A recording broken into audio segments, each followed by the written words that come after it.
Are you worried that the electoral amendments have not been signed already? Very, very worried.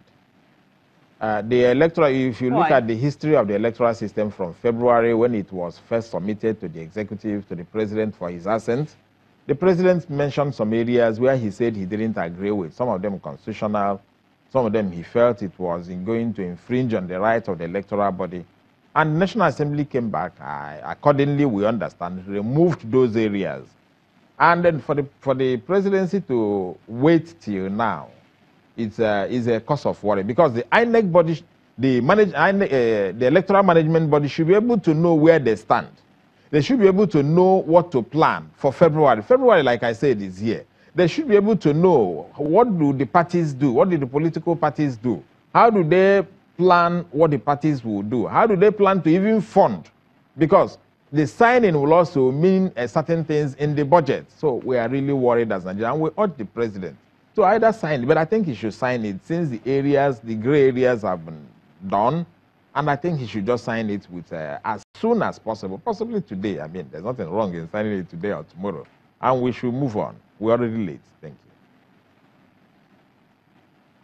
Well, a number of tweets are coming in. Our viewers are definitely following, and we ask you to keep them coming in. I want to quickly read this one. This is from Darlington Amifwile. He says, police arresting people buying and selling votes has backfired before my eyes. The party involved went about saying police were biased and the media bought the narrative. So the burden lies with us, politicians, media, electorate, INEC, and police.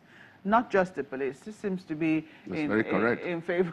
I know you would say it's very correct because it's in favor of the police. No, it's everybody is involved. Yes, but how do you ensure? I mean, how does the police ensure that in every, because it would not be right if, for instance, you know, certain policemen, maybe full of integrity, full of zeal, and maybe who have received training, because you talked about training some people, and we're not sure that all the people who get deployed get the training. That's why we need to study training quite on time. So imagine now that in a particular state, some people get training and are very full of zeal and, you know, actually stop people vote buying, but in other areas, that is not happening. Their colleagues are not doing the same thing. Would it create for the environment of fairness in an election? You see, all police formations are supposed to train their personnel. All police formations. We really know that we need to be proactive, to think ahead and planning ahead. We're going to have election 2019. What are we preparing? How ready are we? How prepared are we? What do we need to do? What are the strategies? What is the goal to achieve? And so forth. This is the capacity building process. We need to be proactive, to train officers. Because if we don't do that, we are failing. That's what leadership is all about. Leadership is to empower the people, empower them so that they can perform optimally. When you empower a police officer, you make the job of the leader easier. But when you don't empower them, it creates a problem. So both the politicians, the electorate themselves, the INEC officials, and officers, we're all key to contribute towards a free, credible, transparent, and election devoid of violence. I'm going to ask you to hold your thoughts for us again. When we come back, we'll take a quick comment from Mr. Alobi on what he makes of this remodeling of the SARS. I mean, we've heard complaints about SARS in certain parts of the country. What does he make of it? In a moment, please stay with us.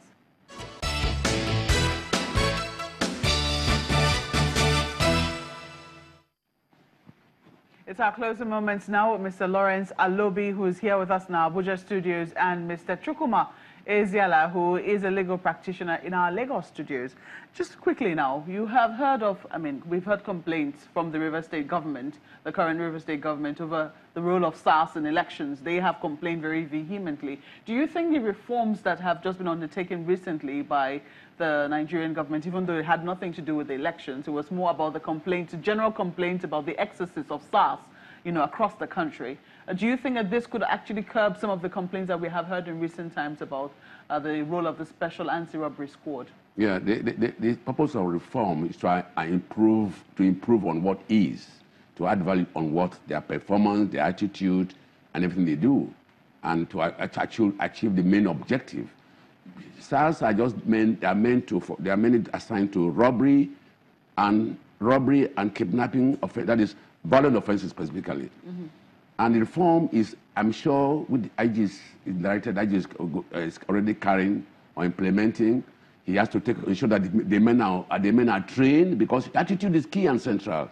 You need to change the attitude of the SARS men and also the attitude of the know that they are there. They are not there to intimidate, to brutalize, or to extort. They are there to ensure that they perform their duties in line with international best practices and in line with ethics and governance of the police. So this reform will actually go a long way in transforming the attitude and achieving a better result for the police, and also because the complaint against SARS, allegation against SARS, is to impeach on the integrity of the police as an institution. Just quickly now, let's take the comments of Mr. Ezeala. Are you optimistic, as Mr. Alobi is?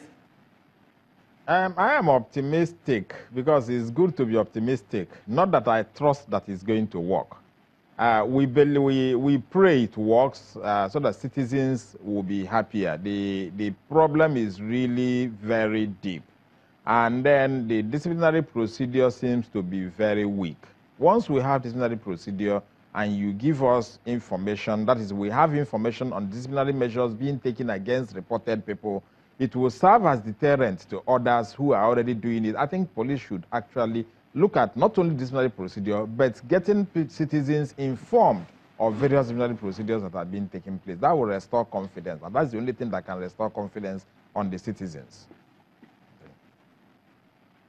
Well, we have to thank you, gentlemen, for being with us on the program this morning. That's where we wrap up the show. We thank you also, our viewers, for sending in your comments. We have been speaking with Mr. Lawrence Alobi here in Abuja. He's a former commissioner of police here in the Federal Capital Territory. We also had with us Mr.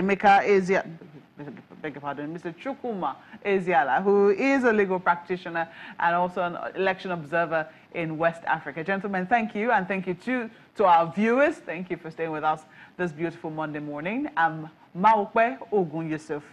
Always wishing you a great day ahead. I'm Ajuri Ingilale. The views and opinions expressed by guests on this program are those of the maker and do not necessarily reflect the views, opinions, and endorsement of Channels Television.